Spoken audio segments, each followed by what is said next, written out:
find yourself getting passed by multiple cars, as I mentioned earlier on. So Nuhoff in a very precarious situation, but he often finds himself in these places. He doesn't qualify as well as he races. Up front, they are getting with Lee Aberdeen and Luca Varani not very far apart at all here. But I just want to see how Alistair Haig deals with Marcello Kessler coming around the old hairpin.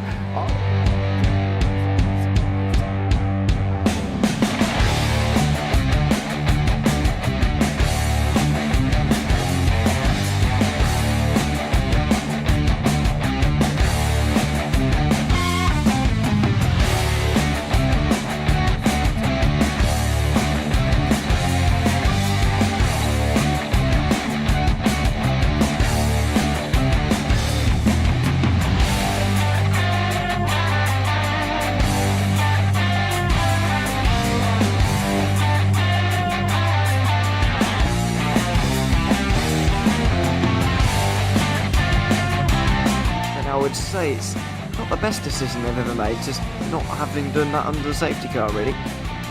Yeah, they're taking their pit stop strategies from Ferrari lately or something. What's going on? In turn one, just too much gas on them, too much feet on the loud pedal, and unfortunately he's dropped him all the way down the order. But Philip Hammer is out in front by an 8.91 seconds.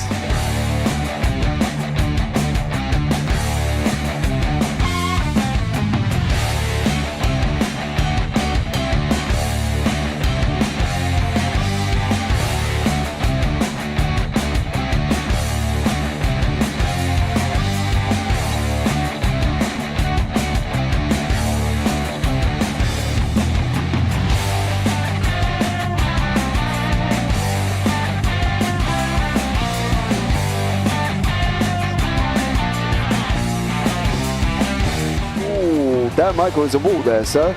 And definitely doesn't want to be hitting that earlier on as well. Difficult, the understeer is in the dirty air through that final corner because it's such a long corner and you get dragged off into the grass very easily. He'll have the slipstream down towards the chicane. Peterson was briefly alongside, but that slipstream has saved him and kept him in third. Yeah, Varani now lost a little bit of time to Aberdeen, about half a second. Peterson is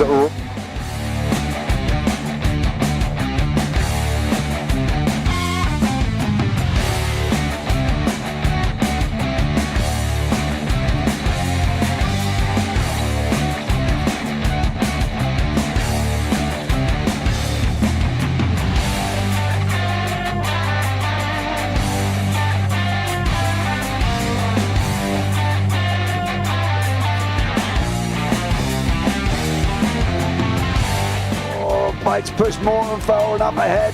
He's got out of line. It's now Pike going to have a go at Werrell. Don't push him off. He's in the championship fight. Jack Werrell chasing down Carl Jacklin. Further down, Rob Williams and Chris Barnes. Sensational run outside line now though for the heavy braking zone. Around the outside goes the Audi R8. Look how much Miller's caught back into play. Exactly. Miller's still such up. He's left on second and change. All of a sudden, Miller's back in play.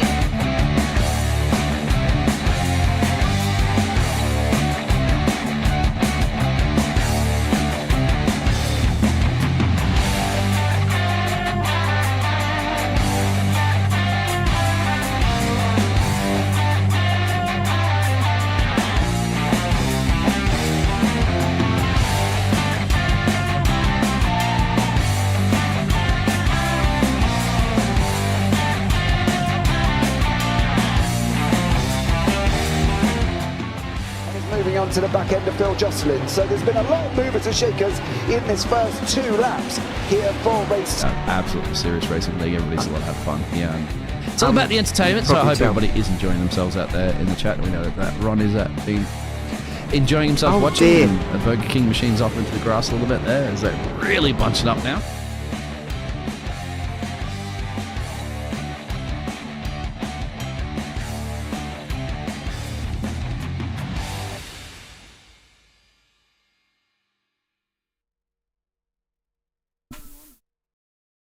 Round 5 of the Sim Racing for Simpletons Super Formula Season number 4. My name's Alex Goldschmidt, welcoming you along the show and Mr. James Parfitt. We're at the halfway point. It's 10-round calendar with a week's break due to happen in the meantime. Circuit to Barcelona, Catalonia, that is the home of the Spanish Grand Prix, so was part of the 92 Summer Games. But it is going to be test for all our drivers over the 4.68 to circuit. It's just 18 meters sea level. Let's remind you, happened last time out, because last time out we weren't in Spain, we were in Hungary. It was a pretty much dominant display by one Carson. Took 30 points and took his third win season, finishing just over 3 seconds ahead of Brian Long, who secured his best finish of the season so far, and I think probably within his racing with the SR4 Championship history. Christian Jasper rounded out the top 3 ahead of Destino Motorsports teammate Jeff Groff. Anthony Zitch rounding out the top 5. Chris Gibbo and Travis McChristian at the top 7, with Anthony Wilburn in a storming performance in qualifying, but a first corner incident meant that he would finish 2 laps down in 8th place ahead of Gabriel Hopp and Joshua Benjamin rounding out the 10 finishers. Brian Long on lap 25 out of 29 secured the fastest lap of the race of a 1:24.626. So it's the 5th of May.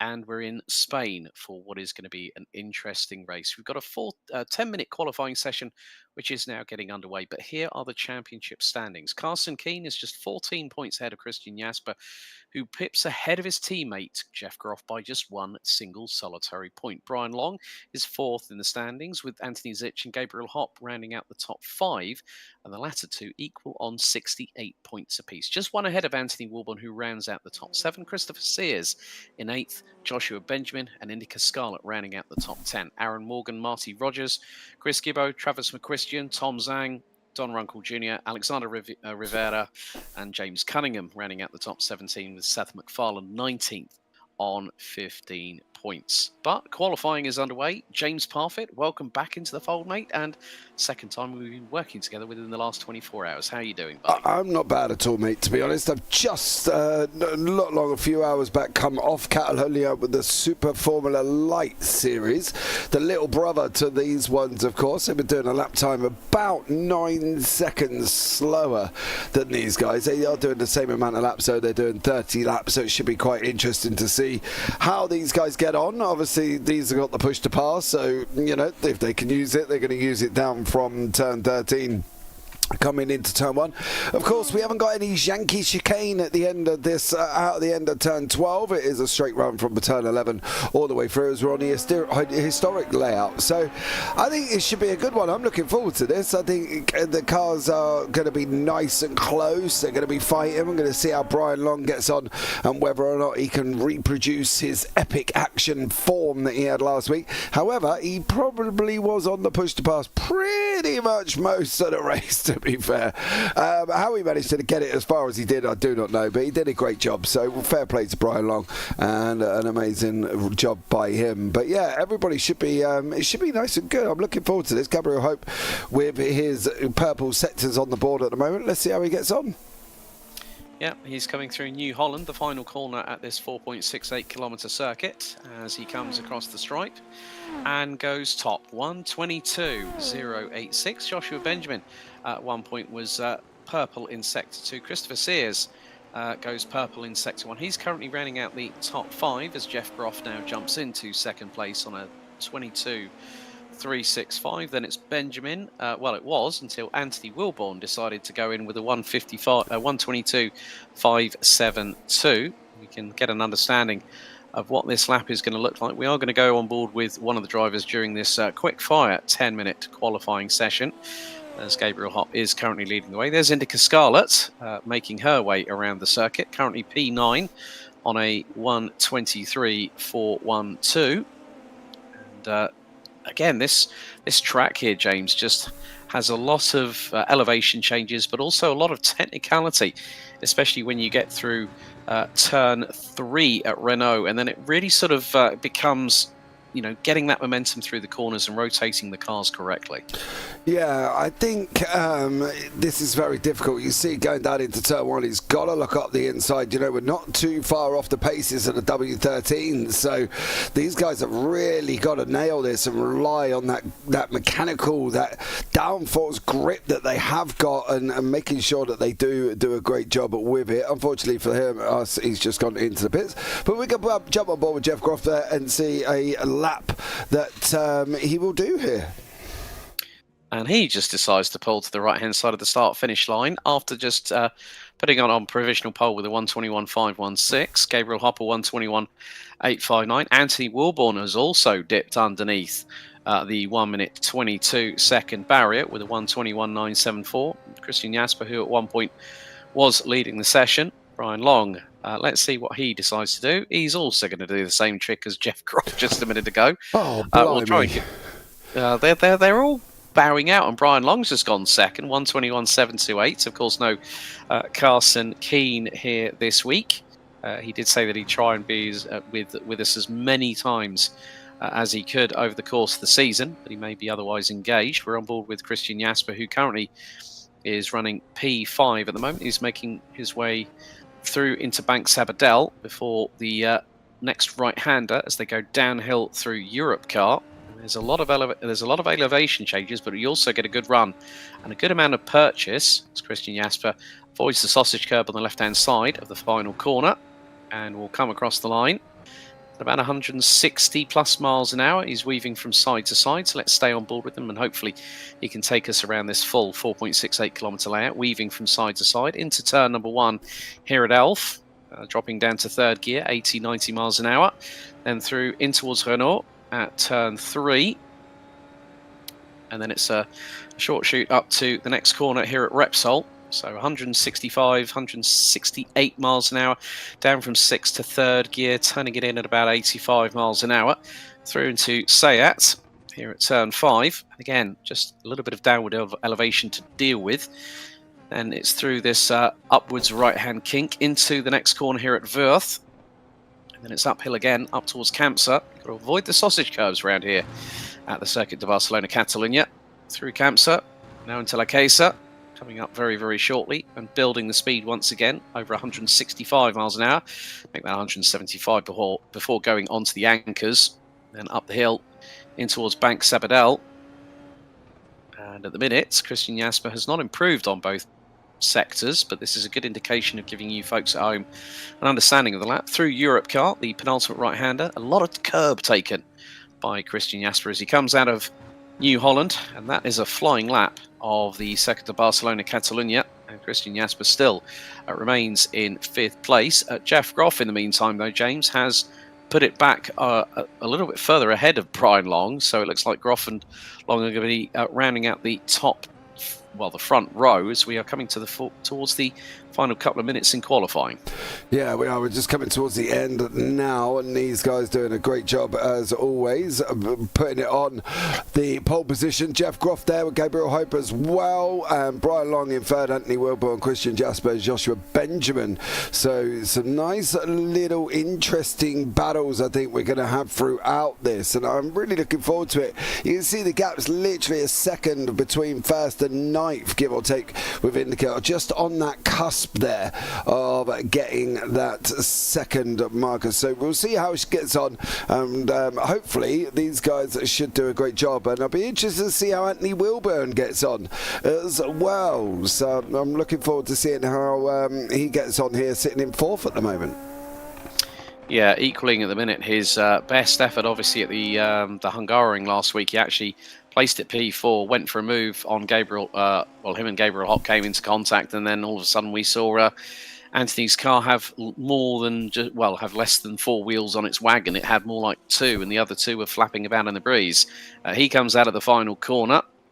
He's improved in Sector 1. Gabriel Hop has gone quickest in Sector 2. Jeff Groff quickest in Sector 1, as we are coming down to the final 50 seconds of this rapid-fire 10-minute qualifying session. There will be a week's break in between this race and race 6, which will be heading to the Algarve circuit at Portimao, as Jeff Groff goes purple in Sector 3, and even with the fact he went slower than he ever has done in Sector 2, he has further increased his gap, but Gabriel Hop has also closed that gap to about 1/10 of a second. Brian Long holding on to P3 at the minute as he bumps over the sausage curve on the inside of turn 1, and it spins the car around, so that's not what you want to do coming out of Elf. Anthony Wilborn is on a flyer at the moment, but we are getting very, very close to the end of this qualifying session. He's done a personal best in sector number 1. He's the last person out on the circuit,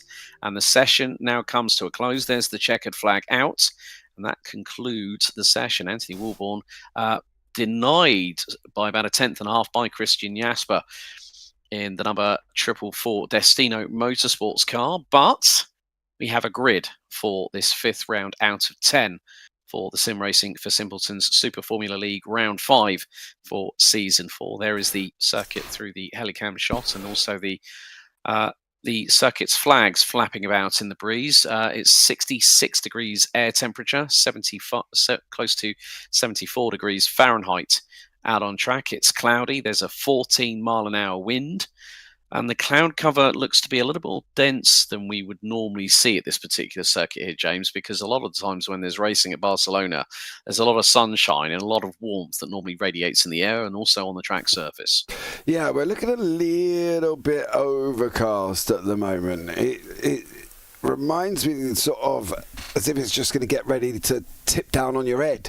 Well, I don't know if it's going to, but I think, within this next 30 laps we'll see. But it's been interesting, actually. As I say, I was there earlier on with the IGP, and it was kind of this sort of scenario, but that was only a kind of a 50% chance of rain. So, it'd be interesting to see what happens, I think, and how everything goes here. We're just waiting for the qualifying session to finish, and then I will be able to bring you up the grid. Yeah, so we are just waiting for the sessions to move on. It's going to be 30 laps of this 4.68 kilometre circuit.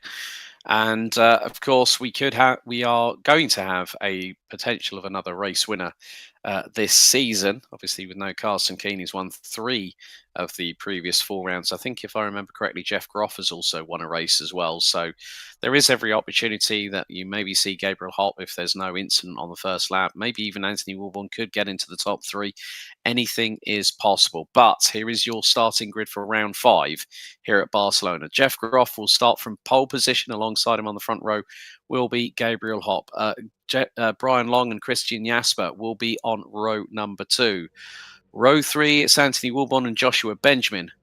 Anthony Zitch and Christopher Sears ran out the top 4 rows, and Travis McQuistion and Indica Scarlett ran out the top 10, with Marty Rogers and Don Runkle Jr. bringing up the rear of the field. We're just waiting for the final few runners and riders to get onto the grid, and then we'll be green for 30 laps. Of course, 2-litre inline 4-cylinder turbocharged engines with 550 brake horsepower, plus the additional 200 seconds of push to pass, as we're just waiting for Hopp and Zitch to close their way onto the grid. Hopp is on the grid on the front row, waiting for Anthony Zitch. It is going to be a timeout if he does not make it to the grid on time, and he will start from the pit lane as a result of not going on the grid. So we are just waiting for Anthony to join us very, very shortly. He has about 50 seconds. That is it. So yeah, maybe he's, I don't know, run to get a drink or something. Or there could be a further issue that we might not be privy to at this particular moment in time. But when it does time out, Anthony Zitch's hard work will go amiss, and thereby we'll have 11 drivers starting on the grid. Zitch has joined the grid now as we are getting ready. The revs will start to build here at the Circuit de Barcelona, Catalunya for round 5 of the Sim Race for Simpletons Super Formula Round 5. Lights are out and we're underway. And it's a good launch from everyone fanning out a little bit behind the top 4, but a great hole shot by Jeff Groff, who leads the field. Brian Long going towards the outside of Gabriel Hopp as they head into Elf for the first time. And that is a great move from Brian Long. Got the jump on Gabriel Hopp, who looked to bog down a little bit early doors through the first phase of that start, but then managed to gain momentum. So already Jeff Groff starting to eke out a little bit of a lead, about 3/4 of a second. But what a job by Brian Long, absolutely mugging Gabriel Hopp round the outside of Elf on the opening lap. Yeah, he got that opening lap manoeuvre done and dusted, which is great for him.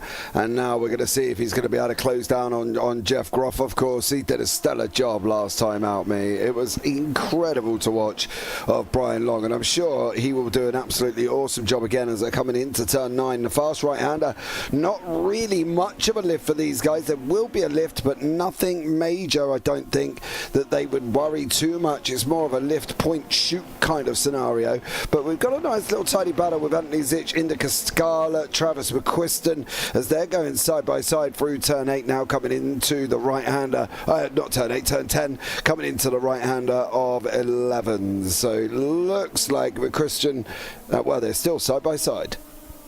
Yeah, Indica Scarlet and Travis McQuiston going side by side, and Indica pulling out, just sort of like hanging back a little bit, coming out of Europe car as they come across the line to complete the opening lap. And straight away I did see, well, Anthony Zitch is going to look to send it up the inside of Indica Scarlet through into turn number 1.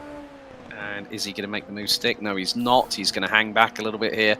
Might have used a little bit of push to pass, possibly. But Brian Long was already on the push to pass the minute we went lights out. So he's trying to do exactly what he can. Here's Don Runkle Jr. coming through into Bank Sabadell. He's going to touch the curb on the inside, go towards the outside, and he's gone through in the kitty litter and spun the car around a little bit. Yeah, it was one of them half spins that are so painful because you just can't do anything about it. You know the car's going to go round and there is absolutely nothing you can do. So unfortunately for Don Runkle Jr. there, he has gone round, dropped right at the back end of the field, and we'll see whether or not he can close some time up going forward. But Zitch and Scarlet, one of the closest battles on the racetrack at the moment. So let's see how these guys get on. Yeah, also closing in on Christian Jasper. Oh, mistake there from Indica Scarlet. That allows Anthony Zitch to get through in Lacasa very, very easily indeed. So he's now up into 9th position. Anthony Wilborn at one point was about 3.5 tenths of a second behind Christian Jasper, who rounds out the top 3 at the moment. We've run on board with the number 16. No surprise at all with clear air. Jeff Groff has put in a new fastest lap of the race, 1:23.222. And there you see in your screens at the moment, there's Jasper, Wilborn, Hop rounding out the top 5. And it's getting very, very close between these 3. It's around about a second, covering 3rd to 5th position as they go through at Renault on the run through into Repsol once again. But yeah, I mean, again, the strategies that these drivers will have to do is going to be quite significant. Indica Scarlet has ended up going into pit lane. Marty Rogers from Rogers Racing, who started on the inside of row number 6, also took a trip into pit lane as well. Indica Scarlet, what's happened here? She's just gone off circuit. That collected Marty Rogers as a result. Yeah, I wondered if there was damage on that car, because not long after that, straight into the pit lane, and the steering does look a little bit skew-whiff. So I got a funny feeling that that was caused by that incident from them two. Yeah, so both of them ending up going into the pit lane and doing a fast repair. Gabriel Hopp, in the meantime, is closing in through Bank Sabadell on 4th place driver Anthony Wilborn. Of course, for those watching on the JP Broadcasting Network, of course, show your support for the respective drivers that are racing here with us on the Sim Racing for Simpletons Season 4 Super Formula Round 5 at the location of the current Formula 1 venue of the Spanish Grand Prix. Gabriel Hopp looking left, looking right, pulls the left-hand side on Anthony Wilborn. Wilborn loses his front wing and Hopp takes a turn. Yeah, that should have never really materialised into that. Hopp just squeezed him against it. There was not really anywhere for Wilborn to go, and I think he's had one of them seasons. He's probably one of the most unluckiest people I think we've seen during this season. That's the problem. And you know, Gabriel Hopp did kind of squeeze him a little bit, and he almost looked like he did close down on him. Yeah, I mean, the thing was, yes, he was half a car length in front, but the problem was that Wilborn had already positioned his car to the inside line, on the racing line thereof, and Gabriel Hopp was I just think just trying to use a little bit too much intestinal fortitude at that point. In other words, guts, folks, where he just tried to pin it around the outside, get the inside line for turn 2, and then maybe get the crossover going through into Renault. But that's going to hamper now Anthony Wilborn's run, because he's now 2.8 seconds behind Christian Jasper. No front wing means no downforce, so that car's going to be understeering like a good one. Oh yes, it's not going to be in a good shape whatsoever for Wilborn, and but he's still going. He hasn't been into. Oh, his wing's there. Oh, well, it might have been. It might have just been the old good old iRacing netcode pop on and pop off situation again, like we sometimes see with bodywork. Just checking out his lap times. He's just done a 1:25.1. So I think even though it showed that the front wing was off, there's probably still some damage to the front wing in some respects, which is why it's hampering his lap times at the moment. I mean, Jeff Groff has just done a 22.8, Brian Long 23.2, Jasper 23.3, Wilborn 25.1. But Anthony's still about 2.5 seconds ahead of Joshua Benjamin, who completes the top 5, but is being closed in on by Christopher Sears and Gabriel Hopp, who's back on our screens in the number 29. The mid-2000s Renault Tribute livery band there from the Brazilian, as always, channeling his inner Fernando Alonso. And is also trying to make sure that he gets an opportunity. Of course, the push to pass, very prevalent around here. Very long straightaway coming out of New Holland on the run down to Elf, and you could probably push these cars. I mean, I'm seeing top speeds. Jeff Groff, 184 miles an hour. That's close to 300 kph for a top speed that's been indicated on this circuit. Majority of the field running anywhere between a low 175 to a high 181. As Gabriel Hopp, no surprise, probably succumbed to a little bit of damage and decided, you know what, I'm going to get the car in, get it fast repaired, get it back out looking rather nice and spanking new, and get back out there and put the laps in.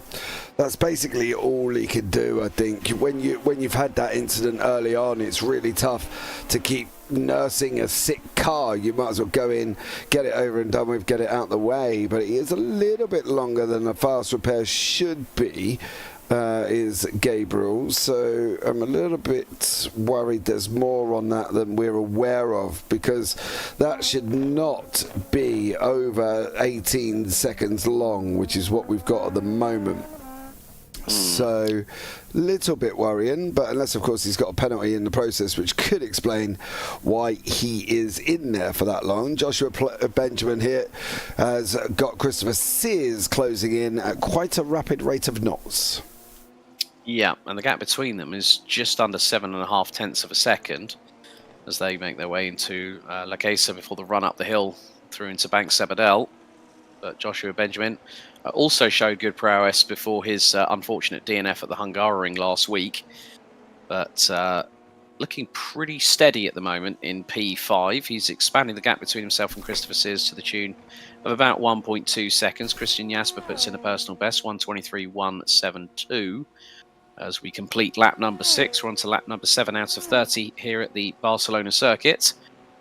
And a lot of improvements happening up and down the field. Brian Long and Anthony Wilborn not having set their personal bests like everyone else has done. Same could be said for Jeff Groff, who was 2/100ths away from his fastest lap of the race of a 1:22.741. He has a lead that is quite, well, not as long as I mean, it's a bit of a repeat of what we saw at the Hungaroring last week, James.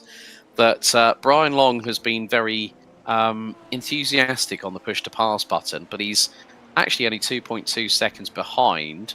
He's running about half a second behind in terms of pure lap pace behind Jeff. So once he's on the loud pedal and on the push to pass pedal for that nice little bit of a boost, we could see him possibly close that lap down. Of course, he was he said, I needed a shower after last week's race, and he was keeping Carson very honest in the first sort of third of the race. He was about 1.5 seconds at most away from the man who has taken the most wins this season so far. Jeff Groff, if he wins this one, will be 1 away, but then of course that will put him at the top of the standings as we head into the mid-season break before we head to Portimao in 2 weeks' time. Yeah, I think for Brian, it's maintaining the form that he had last week, right? He's got to keep that hold of that momentum he's got.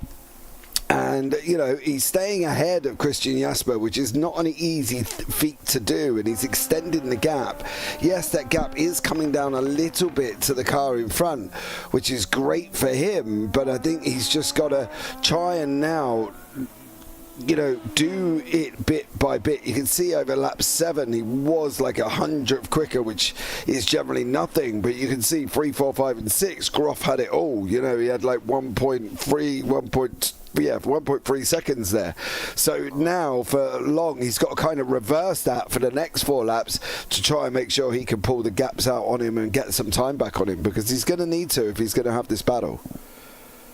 Yeah, and with that gap starting to slightly swell bit by bit, lap by lap, sector by sector, Gap's now gone up to 2.7 seconds. Of course, this will also help Brian Long's run in the championship as well, considering where he is placed at the minute, currently P4 in the standings at the moment on 77 points. So this will help him close up a little bit to Christian Jasper, who is about 3.2 seconds behind him, and you can see him there in eyeshot. Of course, the overcast side of things. It's good to see that Brian's just doing his level best. Anthony Wilborn, who's currently running P4 at the moment, has picked up the pace. New personal best for the number 16, a 1 minute 24.169. But Joshua Benjamin and Christopher Sears are closing in on the number 16 in what could be a rather enticing battle for 4th place. And of course, as we get through the duration of this 30-lap race here, James, of course, mental and physical exertion can take their toll, especially when you're dealing with high-velocity vehicles around a very taxing circuit. You are hitting the nail on the head. It's going to be mentally draining, physically draining. You know, these guys are going to come out of their cars and they're going to be absolutely shattered. And I think that's the thing. When you're concentrating at a level that these guys are so fiercely, it's going to be tough for them, because it does drain you, and mentally it does as well. You know, people go, oh, you can't get mentally tired. You do. You get absolutely shattered. And, you know, I'm sure we've both been in the situations as well where we've done things and we just think, do you know what, mentally I've had enough. I literally need to go and have a snooze on the sofa with a blanket cuddled up to me dog or something. You know what I mean? Yeah. And that's the thing. As we get that a little bit older, we need it. And these guys, obviously, I'm sure they're younger than me and you, right? You know, if you combine mine and yours age, we're topping nearly 100. So, you know, I think just these guys are going to have to just keep their heads. Take that breather if you need to. You know, just hold it a little bit if you can, and try and concentrate. But it's not going to be the most easiest thing for them to do.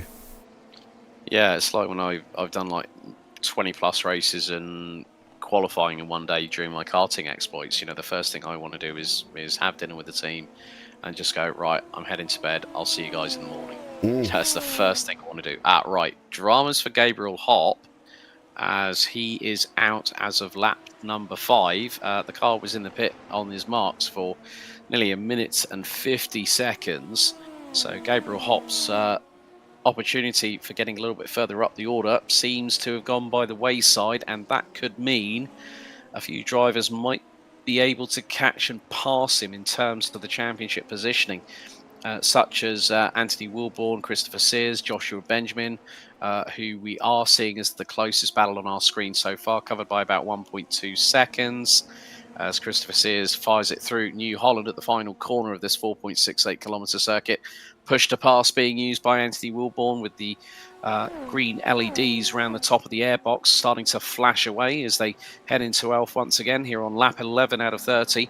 But Jeff Groff holding a bit of a commanding lead at the moment over Brian Long, which is now at one point was 3.5 seconds, and it's now gone down to about 3.3 at the moment. Yeah, it's a 3.3. It's going, unfortunately, it's going the wrong way. It needs to really be coming down. Chris Sears now has just caught up right behind Josh Benjamin. He's just made a mistake. They've lost nearly a second to Anthony Wilborn in front there. Wilborn's now clear by about a second, and unfortunately, it just looks like he went in too hot going into turn 4 there for Benjamin, and as he's coming round now up through 7 and 8 under the right hander, they go, little bit of a dab, getting it hooked up, and away you go for that run down into 10. But this Chris Sears battle and Joshua Benjamin could be very interesting if you keep it like this over the next couple of laps. Yeah, good strong showing by Anthony Wilborn, holding on to that 3rd place, and it's been a bit of a stalemate at the moment between the trio, as Jeff Groff now starts lap number 12 out of 30. So we are not that far away, about 4 laps. Wilborn has just had he's just gone into the pit lane. So I'm wondering if Anthony Wilborn might have a possible drive-through penalty. We're going to have a look here. He's slowed down straight away, coming through into Europe car, having gone through Bank Sebedell, and goes straight into the pits. So we are going to keep an eye and see whether that is a straightforward drive-through penalty. That has dropped him out of what could have been potentially his best result of the season so far. Holding on to P4, which has now released Joshua Benjamin and Christopher Sears. That looks like a drive-through to me there, James. Yeah, it's very strange how he would have that so early on. If he's been missing corners and cutting corners that much, just wow. I don't know what is going on. Indica Scarlet has also had a little bit of an issue. Or a curb on the outside. Yep, round you go. Hold it, hold it, hold it. Yeah, just about. Might be okay. Well, that's not going to help it on that one. And then we're on the different part of the circuit. We're going to go left, and then we're going to go right. And then is Indica going to go into the pit lane? She's not. However, this has also done something else as well here. Oh no, that was the same, just a repeat, a continuation of what was earlier on. So yeah, unfortunately for Indica, they're not great, but it was one of the same things we saw earlier on. It's one of them painful, slow spins that just kind of take you round, and you're like, please don't, and then it does anyway. Yeah, I mean, especially if you carry too much momentum going into the Bank Severdale and you're a bit too hefty on the loud pedal on the right-hand side of the cockpit, that can put paid to any effort that you've done so far. So Indica is the last runner out of 11. We've lost Gabriel Hopp, so we are down to 11 runners and riders. We're running on board with the number 18, Christopher Sears, the New England-based driver, currently running P5, but hemorrhaging time to Joshua Benjamin, who's been running in the high 123.3s. Sears has been running the high 123.7s. And Anthony Zitch, I'm just looking at his lap times at the moment, 123, high 23.5s for the number 15, who started on 7th spot on the grid. So, yeah, I think there is a possibility that Anthony Zitch might be starting to close in a little bit into towards the rear wing of Christopher Sears, so the number 18 is going to have to watch his 6 a little bit here. I do agree.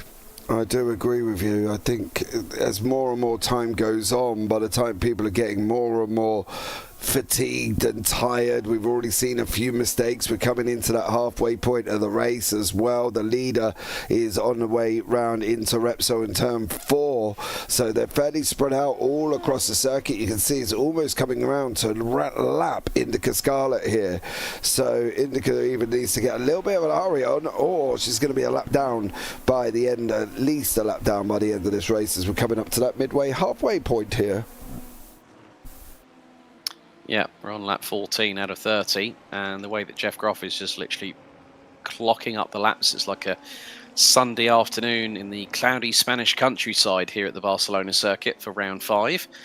But Joshua Benjamin, again, just casually just getting on with the business at hand, trying to make sure that there's no unforced errors. They can happen quite quickly in the SF23 as they make their way around the top part of the circuit here at Barcelona. And then it's the run down excuse me, to La Casa coming up next, which is a very tight left-hander. Then it comes back onto itself, and then it's a run up the hill. So you've got to be very careful with how you modulate the throttle through this part of the circuit. If you go a little bit too heavy on the loud pedal a bit too early through Bank Severdale, you're going to really cause yourself problems, like we've seen with a couple of drivers who have gone a bit wide at the top of the top right corner of the circuit. But Joshua Benjamin just tracking true at the moment and doing a solid job to keep about 1.3 seconds ahead of Christopher Sears in the battle for P4. Yeah, he's just doing what he needs to be doing here. You can see Sears there with the flashing lights on top of his pod. He's obviously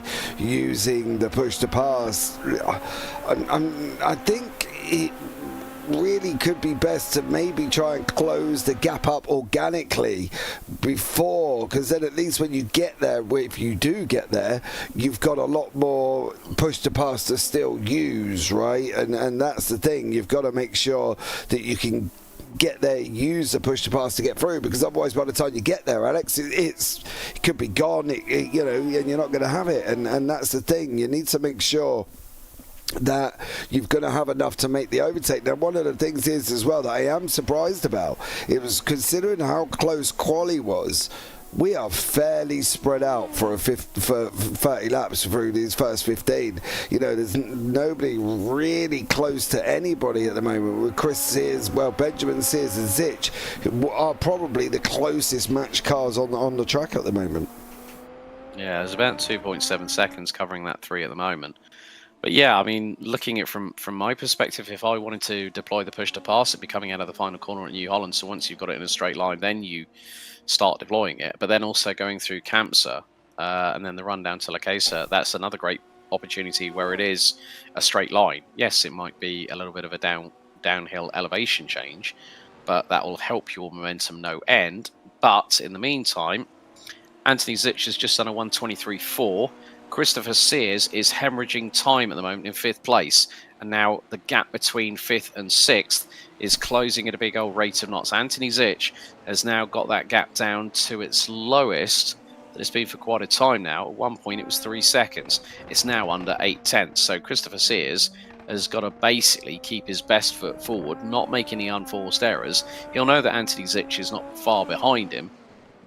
And it's just down to Zitch to try and get the job done and get it done on track. I mean, that gap's now coming down under 0.6 of a second. So it really is going to be this run down into Lakesa that could be quite pivotal to Anthony Zitch getting himself up into the top 5.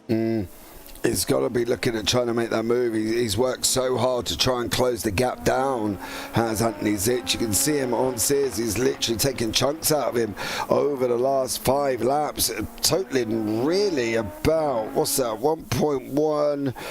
2.7, 2.8 seconds over the last 5 laps, give or take there. We're just looking at the numbers quick. So Anthony Zitch has definitely got some pace on him, and maybe we'll see if he can keep this pace up. And how long is it going to be before he can make the move on Sears? Yeah, he's just made it another 2.5 of a second. Another trip through the pit lane looks like for Indica Scarlett, I'm afraid, as she currently sits down in 11th position at the moment. Yeah, another 2.5, so that's probably north of about 3.25 seconds. Anthony Zitch over the last 6 laps has taken out of Christopher Sears, who in turn is now starting to gather pace and starting to try and close in on Joshua Benjamin. This is a bit of a repeat of what we had with Anthony Wilborn before he ended up going through pit lane with that unfortunate drive-through penalty. But yeah, as you said, Anthony Zitch in the number 15 T9BM car is closing in at a big old rate of knots.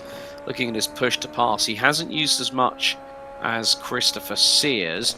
Jeff Groff is also using a lot of push to pass to try and expand that gap over Brian Long. So I think Brian learnt from the last time out at the Hungaroring, as if to say, right, I'm going to conserve my push to pass a little bit here, because I don't want to run out like I did when I was trying to battle with Carson Keane at round 4. Yeah, I think it's important. You've got to have some left, but the problem is he going to be able to get there organically without that push to pass for Brian Long? I don't know if he's quite got the pace of Jeff Groff. Therefore, is he ever going to get there? Do you get what I mean? Like, if he hasn't quite got the pace, is he ever going to get there? But I think he should do. But however, Zitch is really getting there on Sears, and it's not too far off Benjamin either. Benjamin's just about to go nearly, almost looked like he was on his way round then by the angle of that car. That was quite a strange view that we had of Joshua Benjamin in front. It did look like the car was going in a bit of a right-hand down direction. Yeah, I wonder if he's struggling a little bit, to be honest with you, especially if he's trying to hit the throttle and then also try and use a cheeky push-to-pass deployment at the same time, because that'll really spool up the rear tyres and just make the traction unbearable on the back axle. Yeah, Anthony Zitch is really closing up. This is going to be a pretty meaty battle as Benjamin just spins out. Oh dear, coming out of Lakesa, and so he just does it all on his own. Rotates the car, and the back end steps out the other side, and he's backwards into the kiddie litter and lights up the rear tyres. So now Anthony Zitch closing in on Christopher Sears. Gap is now less than 4.5 tenths. And will Zitch use the push to pass deployment is the big question here. Sears is trying to use it to actually actively defend, but Anthony Zitch is closing in on pure organic pace, it looks like, so he's holding that in reserve. Of course, yes, there's a big old gap between Sears and Jasper to the tune of about 11.4 seconds. But Zitch has got someone clearly in the crosshairs, and it's the number 18 of Christopher Sears as they go through into turn 4 here at Repsol. A little bit of a wider exit by Sears, just keeping it nice and tight to the apexes as they go through Sayat. And again, just keeping it nice and clean, just using the organic racing line. And that's the fastest way around this circuit. Yeah, I fully agree. He hasn't really been on the push to pass much over this lap. Well, we're not that we see. Obviously, it's not showing up where it normally does, as we've got the Don Runkle into the pits. No reason for that one, so unless that's just an in and out situation for him. But Anthony Zitch doing a great job here. He's putting Sears all under pressure as he's going around turn 11, then on the run through 12 here. Is this where he's going to press it? He has. The overtake button is on, and now for Anthony Zitch, he's just got to go full hell to leather and see how he gets on. You can see Sears is not using his, which I'm quite surprised about, because I can tell you one thing, that's going to be an overtake done, and we don't even have to look back to see. It is done and dusted, Alex, and Anthony Zitch goes through on Chris Sears. I knew it might have been the perfect opportunity for Anthony Zitch to use that push to pass. He had about 130 seconds left as he hit the throttle and then went, right, here we go, push to pass. Anthony Wilborn now takes his second trip into pit lane, I'm afraid. So the number 16 not having the greatest run of luck. Another good qualifying session, another top 5 in the books for the previous 2 rounds, including this one. But Anthony Zitch now starting to pull away from Christopher Sears, and the gap between them is stretched to about 0.4 of a second as they head through Wörth on their way up to Campsa at the top middle part of the circuit here at the Circuit de Barcelona, Catalunya. And after this, we'll have hit the halfway point, we'll have a week's break, and then we'll come back kicking and screaming with the turbocharged 4-cylinder engines of the Super Formula cars. And of course, we'll have Portimao, Magny-Cours, Kota, Hockenheim, and then Silverstone will round out season number 4 for the Sim Racing for Simpletons season. But Anthony Zitch now pulling that gap, and it's starting to expand. Now I'm wondering, will he use the push to pass maybe to get away? Well, it's starting to flick. Well, they're both using it, it looks like. So Zitch has started using a little bit of it coming down the start-finish straight. He's opened up the gap to Christopher Sears to about 5.5 of a second. Travis McQuistion, in the meantime, has just put in his fastest lap, a 1:23.412, and is about 6.5 seconds behind this battle. But Anthony Zitch trying to break the stalemate between himself and Christopher Sears, and he is expanding that gap. It's now 0.7. Yeah, he has got an extension. One of the weirdest things I've seen, actually, was when they were coming down the straight, you've got Chris Sears frantically flicking and Anthony Zitch kind of ticking, if that makes sense. I wasn't quite sure what that was. They can't harvest the energy, because once it's gone, it's gone. So I don't know if there's different modes. Maybe I'm missing the fact that there might be different modes. There can't be an aggressive or a balanced mode, surely. But I am a little bit stumped as to why one was flicking and one was ticking. Maybe because of the fact that Zitch is using it sparingly, possibly, which will mean a less induced flicker on that airbox. To be honest with you, Alex, this is probably the first point of something I actually don't know the answer to, because he's doing it now as well. So I don't know. Maybe they're dabbing it. Maybe I'm not entirely sure. If anybody is aware and you watch this back and you think, "Oh, guys, it's this," put it down in the YouTube comments. Let us know, because to be honest, there are things that me and Alex don't know. Not a lot of things, mind you. Don't get me wrong, because we know pretty much most things, don't we, mate? We're very well educated, let's say, folks. But of course, when it's a series like this, when you have that push to pass indicator showing, and when I've seen Super Formula compete in real life, it flashes quite significantly. It's a consistent flicker on its green LEDs. So it might be, like you say, possibly a little bit of point and squirt and a little dab here, a little dab there. Not to completely run out of it, but maybe to use a second or two of that deployment. Let it go for a couple of seconds, then do it again. Here's Don Runkle Jr. into Bank Sabadell, and what's going to happen here? Back ends go around. Oh, and he's not even used the gravel this time. But luckily enough, he kept a hold of the anchors on that one. We are on to lap 23 out of 30, and Jeff Groff now has a lead of about the best part of 3.9 seconds ahead of Brian Long. Christian Jasper continues to round out the top three. Anthony Zitch now has a 1.7 second advantage over Christopher Sears. Last lap around, 1:22.8 for Anthony Zitch, 1:23.3 for Christopher Sears. Travis McQuistion, until that slight faux pas, was running in the low 1 minute 23 second bracket. So now that Zitch has got some clear air between himself and Sears, he's going to try and see how far he can get that gap down between himself and Christian Jasper. But I've got a feeling that it might not go any lower than about 10, maybe 9.5, 10 seconds by the end of the race, because the laps are counting down. Yeah, they are. Brian Long's gap has come down by about half a second, but that's taken around about 6-7 laps, and he's not going to have enough time to get that down another half a second there. Anthony Zitch is now cleared and on his bike away from Chris Sears. Wilburn is obviously down in 8th at the moment. The problem is they're so spread out across the circuit, it's difficult to see where the attacks are going to come from. You know, you've got Josh Benjamin with Travis McQuiston, he's just on the run around turn 11, but it's tough to see over the next 6 laps where this is quite going to spark up, I suppose. I completely agree there, James. It's just people might say, well, yeah, they're spread out a little bit. You've got to understand that this is a community league, and there are people with different skill sets, people that have been running in this championship for multiple seasons. There are people who are newbies, such as Anthony Wilborn, who has learnt a lot, has really started, the qualifying pace that he has provided in the last couple of rounds has just been absolutely mighty, and it's great to see his progression.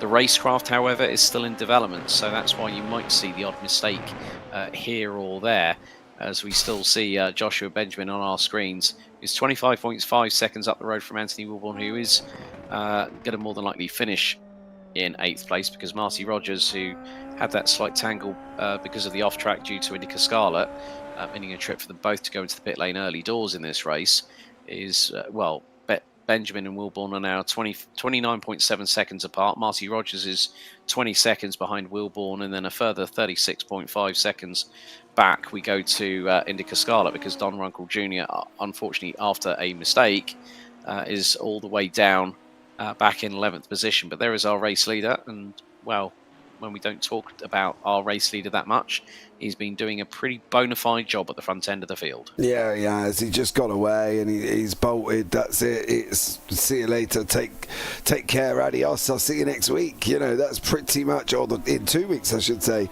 That's pretty much what Jeff's done. He's absolutely flown away.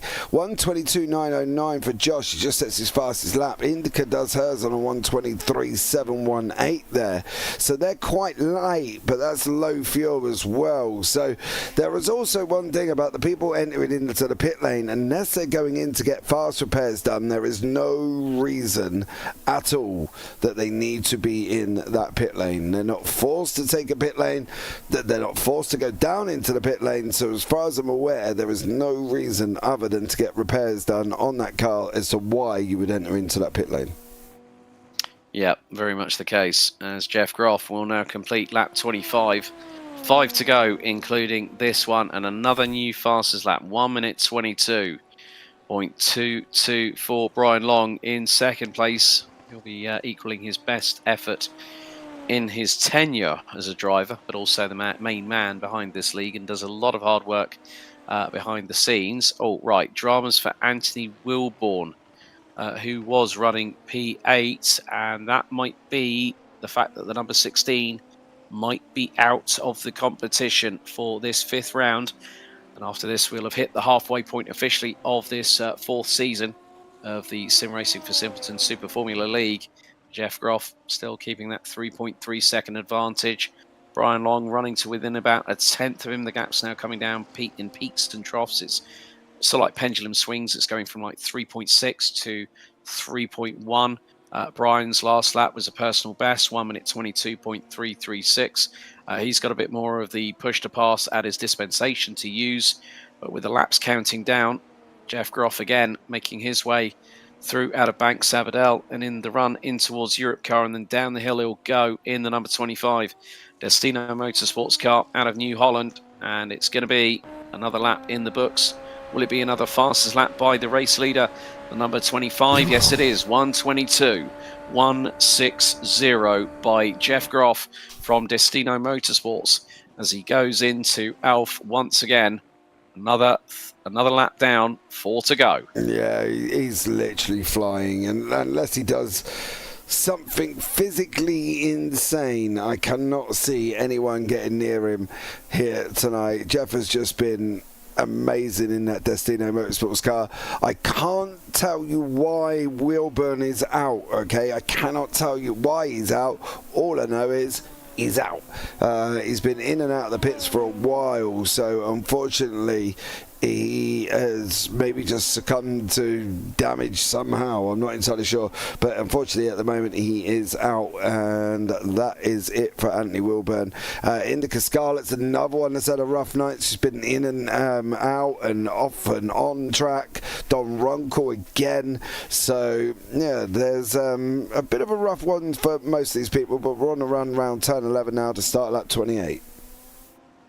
Yeah, Jeff Groff now starting to pull a big old lead. It's coming up to 5 seconds as he comes out of the final corner once again. Great work by Brian Long again, just to keep that run of consistency going.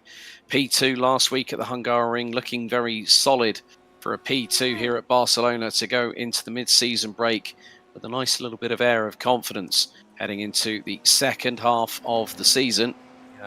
Briefly touched on the next 5 rounds, which will kick-start off at the Autodromo Internacional do Algarve in Portimao at the full Grand Prix loop. But Jeff Groff just manhandling the opposition and also manhandling the car around this 4.68 kilometre circuit. It's been an easy drive for Jeff Groff. He's been using his push to pass sparingly. He's got the least out of anyone left when it comes to push to pass. Still a little bit more for Brian Long to deploy. The same with Christian Jasper, who is a bit further behind. He's about 15.5 seconds, but that should be another good result for Christian Jasper. This will mean we will have a new series leader for the first time since Carson Keane after his 3rd win out of the opening 4 races. But Jeff Groff looking very, very good indeed to potentially pick up his 2nd win of the series so far. It's going to be 2 laps to go. Very shortly, he comes through out of Europe car in towards New Holland, and it's going to be 2 on the books. We're now going on to lap 29 out of 30, and next time around, it will be the white flag lap. Yeah, it will, and Jeff's just got to keep it on track now. Do what you got to do and keep it where it is. You've done an absolutely stellar job. The last thing you want to do is throw away it on the, well, penultimate lap, really, before they go on, and I think Jeff's just come out and kind of showed the field, well, this is how you do it. You know, he's even showed Christian Jasper how to do it as well, and they're in the same team. So, yes, Jeff, doing it rather well here this evening. He'll also pick up a maximum score of 31 points because its pole position gets you an additional bonus, and Jeff Groff has not really been challenged all the way through this race. He's making his way up towards the top middle part of the circuit here at Campsa on the penultimate lap. It's been a steady, composed, controlled drive from the number 25 with Destino Motorsports into La Casa once again for the penultimate time. His lead now is expanding over Brian Long to the best part of nearly 6 seconds through Bank Sabadell and into Europe car for the penultimate time. Down the hill once more goes Jeff Groff. It's been an absolute joy to watch this man pretty much taking over the mantle from Carson Keane as the dominant force in this championship as he engages the push to pass. There's the white flag lap, 4.68 kilometres to go, and Jeff Groff is just corners away from his 2nd win of the season. Yeah, he's got just one more lap. He's got 13 corners to go, and he's just got to keep it on track. That is pretty much it.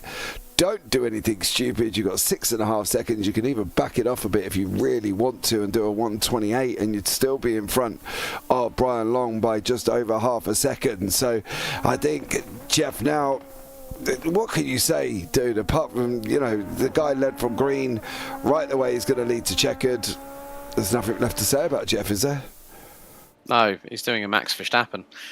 That's what he's doing. Oh, he didn't do that today, did he?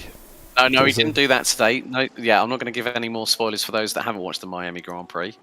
Oh, sorry, yeah. Max, yeah. Max was in the fight, is all I'm saying. But Jeff Groff makes his way through into La Casa for the final time. From lights out, 30 laps to go, and now it's going to be a man that's picked up his second win of the season very shortly, but also will take the lead in the standings going into the mid-season break. Jeff Groff comes out of New Holland, puts the pedal to the metal, and he wins round 5 here at Barcelona in commanding, dominant, superlative fashion here at the circuit in Spain. Brian Long, 2 weeks in a row, second on the rostrum, finishing 7.4 seconds behind. Got a little bit of a wait, but Christian Jasper will come out of the final corner very shortly, and he will cross the stripe. We got someone just crossing the line. That was Marty Rogers, and there is Christian Jasper. It's a 1-3 for Destino Motorsports, finishing 22.2 seconds behind Jeff Groff, our winner. And there is Anthony Zitch, makes it over the line to take P4 and sets the personal best on the last lap of the race, a 1:22.258. And welcome to the top 5, Christopher Sears. Travis McQuistion takes 6. Joshua Benjamin was on course for possibly a top 4 finish, and he rounds out the top 7. Marty Rogers takes 8th as we just wait for Indica Scarlett, who will be making her way round the final corner very, very shortly. Will be the last of our 10 classified finishers, but she'll finish in 9th, head of Don Runkle Jr. Unfortunately, Anthony Wilburn we lost on lap 24, and Gabriel Hopp we lost on lap 5. But Jeff Groff wins round 5 here at the Circuit de Barcelona, Catalunya, as we head into the mid-season break, winning by 7.38 seconds. Head of Brian Long. Christian Jasper rounds out the top 3 with Anthony Zitch, Christopher Sears, Travis McQuistion, Joshua Benjamin, Marty Rogers, Indica Scarlett, and Don Runkle Jr. Rounding out the 10 finishers. Anthony Wilborn and Gabriel Hopp unfortunately retiring from the race. And Jeff Groff also took the fastest lap of this race, a 1:22.010. We're just going to give the drivers a couple of minutes if we are going to grab some post-race interviews. So we will find out to see if we can. We will wrap them up pretty quickly. But James, a really standout performance. Jeff Groff, a 2-time winner in the season, and now, from my calculations, that makes him the new points leader. Yeah, led from start to finish. Nothing to say. Well done, Jeff. You deserved that, mate. You were absolutely outstanding. And I think it's looking going forward. It's just a shame that we couldn't have Carson here with Jeff while Jeff is driving like that. Because obviously we hoped that Jeff would drive like that if Carson was here. But we've also seen it doesn't always work out like that. Yeah, very much the case. We are, like I say, we're just waiting to see if any of the drivers decide to jump in for a quick chat. It's been a very taxing, just close to about just over a couple of hours for these drivers. They've had an hour of practice, they've had a 10-minute qualifying session, and then a full 30 laps of this circuit. So it wouldn't at all surprise me if we don't get any drivers coming in, but we will give them a moment. But of course, just a quick reminder of the remainder of the Season 4 Sim Race for Simpletons calendar that will be coming up. We will have Portimao as our next round on the championship calendar. There's still some great tracks that we are going to be going to. We're going to be going to Kota, we're going to be going to Hockenheim, and we're going to round out the season at the home of British Motorsport at Silverstone. And the tracks that we got coming up, James, there's a big mix of different challenges for these drivers in these Super Formula cars. Yeah, you have. You've got Silverstone, which is, as you say, the home of British Motorsport, and we know how difficult that can be. You've got Kota, which is based off certain parts of Silverstone anyway. The Beckett's complex is in that one. There's a couple of other tracks involved within the building of Kota. It's such a varied season, and I think that these guys have got a lot to look forward to. You know, I'm not a lover of Magny-Cours, but then again, that's another one that carries circuit corners from other circuits in the makeup of its build. So there's a couple of things, there's a couple of circuits that have used other parts of circuits in their build, of course. So it's going to be interesting. It really is going to be interesting to see how these guys get on. And it doesn't look like these guys are going to come and have a chat with us, Alex. So, yeah, we think we can call it on that one. I think we shall do on that point. But folks, a big thank you to everyone that has watched live coverage on the JP Broadcasting Network. Don't forget to like, share and subscribe and hit that notification bell, because there is a lot of racing action coming up. We've got the UK Sim races, we've got JPB GT4 next week, Radical Race Series, IGP Fun. There's also another broadcast going on, Gen 4 Darlington Throwback 125, sponsored by Matt Pirosini, currently going on right now as we speak. So on behalf of James Parfitt, my name's Alex Goldschmidt. Thank you so much for watching. Race hard, race fair, and if in doubt, flat out. We'll see you next time. Good night.